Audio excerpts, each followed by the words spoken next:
Bismillah, walhamdulillah, wa salatu wassalam ala rasulillah. Assalamu alaikum wa rahmatullahi wa barakatuh, and welcome all viewers. Today I want to talk about dawah.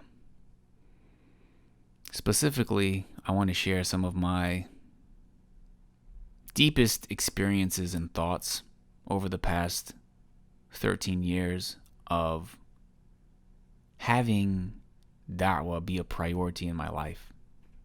Because the moment I became Muslim, I always felt an obligation to invite people to Islam. Always. I live in America. I grew up in America. I'm surrounded constantly by non-Muslims, by people who, if you ask them about Islam, they've heard the word Islam, but they know practically nothing about it.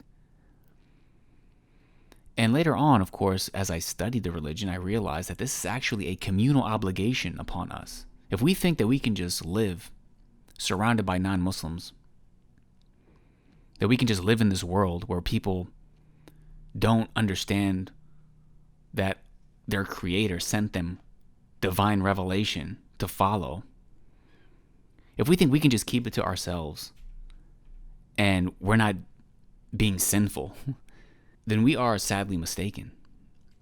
Because this is something that, as a community, we are obligated to fulfill. We are supposed to convey the message of Islam to people. Now, the first thing I want us to do is to ask ourselves, have we fulfilled that obligation? What are we doing to fulfill that obligation? And what is happening as a result of us not fulfilling that obligation? Well, firstly, if you are doing something to contribute to spreading the message of Islam, to support those who are, if you're unable to do so yourself, then jazakumAllahukhairan. May Allah accept from you, may Allah accept from us, may Allah give us ikhlas and guide us and give us a good life in this world and a good life in the hereafter. But if you're not, consider the fact that not only are you potentially being sinful, but there are so many problems that occur as a result of us not conveying the truth to people. Number one, people are just going further and further astray. They are just becoming more and more sinful in terms of the ideas, the ideologies that they are putting out there, that people are adopting, that people are forcing on others. And therefore, the stranger we are going to seem to people, because they're getting so far astray, and it's reaching a point where if you're actually following divine guidance and you're living a righteous life, you're seen as some sort of weird, backwards, strange individual. This is also leading many Muslims and children who come from Muslim families to go astray. So I think we should really ask ourselves, do we understand the importance of not only conveying the message of Islam, but also getting resources for those who are Muslim, building Islamic schools, having books published, having resources for people, counseling, having people who are knowledgeable and taking care of them so that they can fulfill these positions and play these roles in our communities. Is this a priority at all for us? I mean, what are we doing in this world?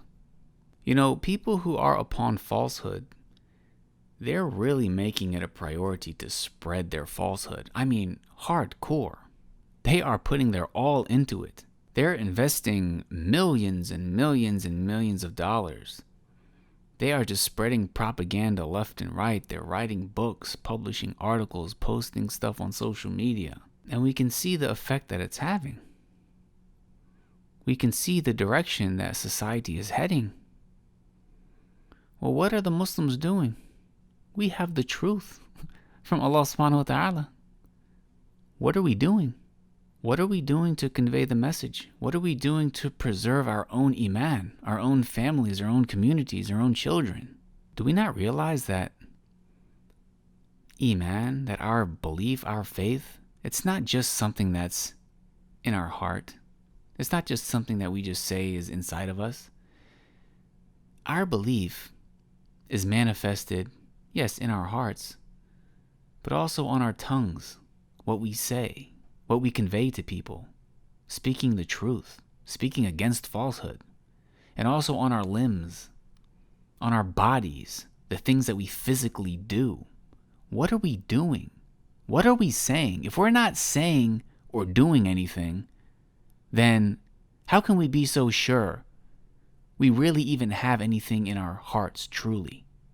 Reminders benefit the believers, and I just wanted to share this. It's just a reminder to myself first and foremost, and I ask that Allah make it beneficial for anyone who's watching this. We as Muslims have certain obligations. Allah guided us to the truth. We know the truth about this life. We know the truth about what's going to happen in the hereafter. We know what happens when you die. And it's not just some conjecture, some lip service. We really know from divine revelation that's been preserved, that has proofs and evidences, that obliterates anything else that tries to go against it. We have that. Do we think we have no responsibilities, that we were just guided and now we just sit here and twiddle our thumbs? Allah knows best. May Allah guide us. May Allah keep us firm. May Allah guide us to fulfill our obligations. jazakumAllahukhairan. Wassalamu alaikum wa rahmatullahi wa barakatuh.